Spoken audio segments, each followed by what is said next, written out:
박평화 목사의 행복을 찾아서.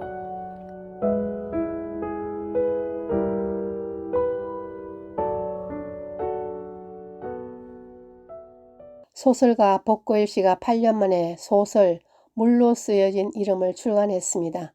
소설 제목은 셰익스피어의 시구에서 착안했습니다. 사람들의 나쁜 형태들은 청동에 새겨져 남는다. 그들의 덕행들을 우리는 물로 쓴다는 내용입니다. 이승만이라는 이름이 물로 쓰여왔지만 그의 공과를 다시 들여다보고 이를 청동에 새길 필요가 있다는 뜻입니다.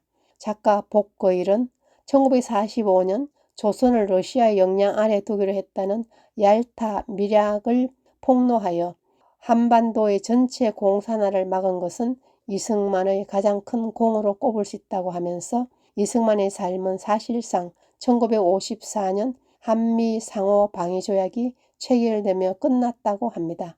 이승만의 생애는 1904년 11월 대한제국 밀사의 사명을 갖고 미국을 향해 떠날 때 부여받은 독립의 임무를 1954년 완성한 것으로 이승만의 삶의 질서를 부여했습니다. 복고일 작가의 이번 소설 물로 쓰여진 이름은 10여 년 전 간암 진단을 받은 그가 병마와 싸운 끝에 탄생했습니다. 그의 마지막 작품이 될지도 모를 작품이 이승만인 이유는 사회의 정체성이란 역사적 환경에 의해 주어지기 때문에 이승만의 업적에 대해 연구한 이유는 이승만은 역사를 보는 창이다라고 합니다.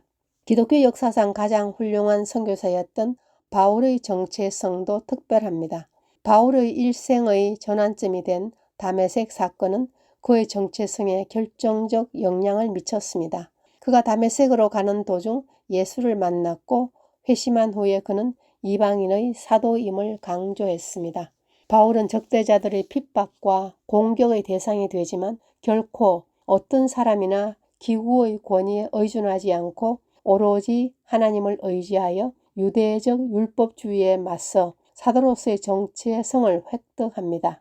이승만 박사는 미국에서 40년간 독립운동을 하면서 국적 없는 망명자로서 많은 어려움을 겪었지만 끝까지 미국 시민권을 취득하지 않았습니다. 이승만 대통령은 언젠가 조국이 독립할 것을 믿고 한국인의 정체성을 끝까지 가지고 있었습니다. 여러분은 자신을 누구라고 생각하십니까? 현대인들이 겪는 큰 곤란 중의 하나가 나는 누구인가? 나는 왜 이 세상에 존재하는가라는 정체성을 묻는 질문에 해답을 못 찾는다는 것입니다.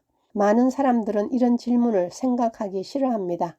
그냥 돈 많이 벌어서 잘 먹고 잘 입고 잘 사는 것이 인생의 전부인 양 살아간다는 것입니다. 사람이 인생의 존재 목적에 대한 정체성이 확실하지 못하면 불안과 혼돈의 그늘 아래 살게 됩니다. 그리스도인은 이 세상에서 누구를 위한 삶을 살아야 합니까? 첫째는 하나님을 위한 삶을 살아야 합니다. 둘째는 이웃을 위한 삶을 살아야 합니다. 셋째는 자신을 위한 삶을 살아야 합니다. 이와 같은 삶을 살기 위해서 그리스도인의 정체성이 올바로 서 있어야 합니다. 사도 바울이 고린도 교인들에게 가르쳐준 그리스도인의 정체성이 있습니다. 성도는 예수의 향기로서 영혼을 사랑하는 마음으로 복음을 전하는 사명을 감당해야 합니다.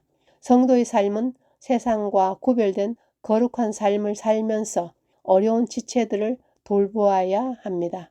복음 전파의 사명을 이루기 위해 오직 하나님의 능력만을 의지해야 합니다. 나는 자랑하지 않고 오직 예수님의 능력만을 자랑하고 하나님께서 맡기신 사명을 잘 감당하자는 내용을 전했습니다. 성도는 구원받은 하나님의 자녀입니다. 성도로서 자신의 정체성을 가지고 열심히 살 수 있다면 행복한 사람일 것입니다.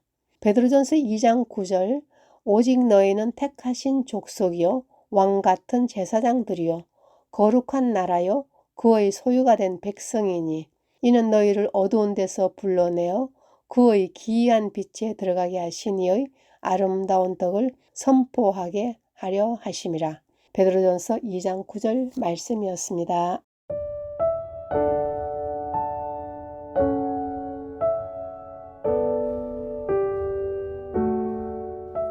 지금까지 시카고 언약장로교회 협동 목사이신 곽평화 목사의 행복을 찾아서였습니다.